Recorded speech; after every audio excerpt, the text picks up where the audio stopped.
కృష్ణ మనం ఈరోజు బలరాముడి గురించి ఒక చిన్న కథ చెప్పుకుందాం. బలరాముడు ఎప్పుడు కృష్ణుని అంటిపెట్టుకునే ఉంటాడు. ఒకే దగ్గర ఉంటారు, ఒక దగ్గర ఆడుకుంటారు, ఎప్పుడు ఒకేసారి తింటారు, ఒకేసారి పడుకుంటారు.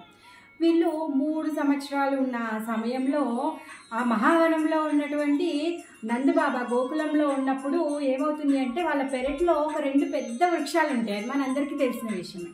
అయితే ఆ వృక్షాల కింద అందరూ కూర్చొని మీటింగ్ చేసుకుంటూ ఉండేవాళ్ళు. ఈ పిల్లలందరూ కూడా అక్కడికి వెళ్ళి కూర్చొని ఆడుకుంటూ ఉండేవాళ్ళు అనమాట.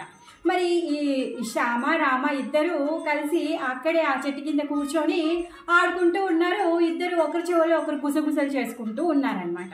మరి మన కృష్ణుడేమో నీలమేఘ శ్యాముడు, ఇంకా ఆయన జుట్టు ఎలా ఉంటుంది, ఉంగరాలు తిరిగి ఉండి వత్తుగా ఉంటుంది. మరి బలరాముడు ఎలా ఉంటాడు, తనేమో తెల్లటి మేఘంలాగా మెరిసిపోతూ ఉంటాడనమాట. బలరాముడు ఆయన చెవులకి ఏంటి కంకణాలు, కర్ణ కుండలాలు పెట్టారనమాట. బలరాముడికి ఇంకా కృష్ణుడికి వాళ్ళమ్మ కొత్త కుండలాలు తీసుకొచ్చి పెడుతుందనమాట. అందరికీ చూపిస్తారు, బాగా మురిసిపోతారు. వాళ్ళు రోజు ఎలా అయితే ఆడుకుంటున్నారో అలా ఆడుకుంటూ ఉన్నారనమాట. ఆ రోజు ఆ అరుగు మీద కూర్చొని ఇద్దరు ఒకరికొకరు గుసగుసలు మాట్లాడుకుంటూ ఉన్నారు. మాట్లాడుకుంటూ ఉంటే ఆ కృష్ణుడి యొక్క చెవు దగ్గరికి బలరాముడు అలా ఆంచి మాట్లాడుతూ ఉన్నాడనమాట.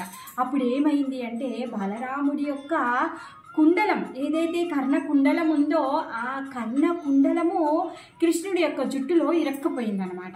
అది ఇరుక్కుపోయేసరికి చిన్ని కృష్ణుడు పాపము ఎంతో ట్రై చేస్తారు ఇద్దరు దాన్ని వదిలించుకోవడాన్ని. రాకపోయేసరికి బలరాముడు అటు ఇటు కదిలినప్పుడల్లా కృష్ణుడికి జుట్టు నొప్పి వచ్చేస్తుంది. అలా అని చెప్పేసి ఏడుస్తూ ఉంటాడనమాట. ఏడుస్తూ ఉంటాడు. ఒకరినొకరు వదిలించుకోవడానికి చాలా ట్రై చేస్తారు.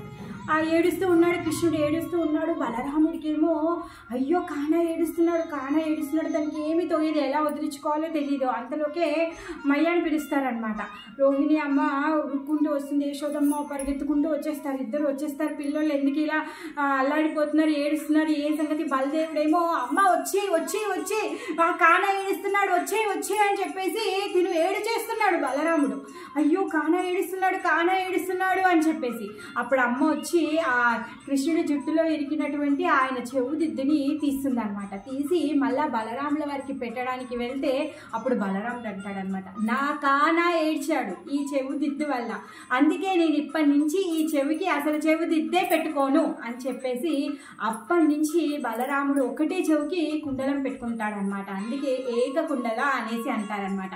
అంటే బలరాముడు కృష్ణుడు అంటే ఎంత ఇష్టం అంటే అనుక్షణం క్షణక్షణం ఎప్పుడూ కృష్ణుడి సేవలోనే ఉంటాడనమాట.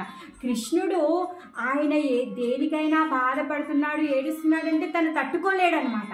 కృష్ణుడికి ఎంత శక్తి ఉందో బలరాముడికి అంత శక్తి ఉంది. అయినా కానీ ఎప్పుడు కానీ ప్రదర్శించాడు. కృష్ణుడు చేయాలనుకున్న పనికి ఆయన డిస్టర్బ్ చేయడు. కృష్ణుడు చేసేంతవరకు ఆయన వేచి ఉంటాడనమాట. ఏ సమయంలో ఏ లీల ఎలా జరగాలి, ఏది ఎలా అమర్చాలి అన్నీ బలరాముడికి తెలుసు. ఆ విధంగా కృష్ణలీలకి తగ్గట్టుగా బలరాముడు అన్నీ ఏర్పరుస్తూ ఉంటాడనమాట. బలరాముడికి జై.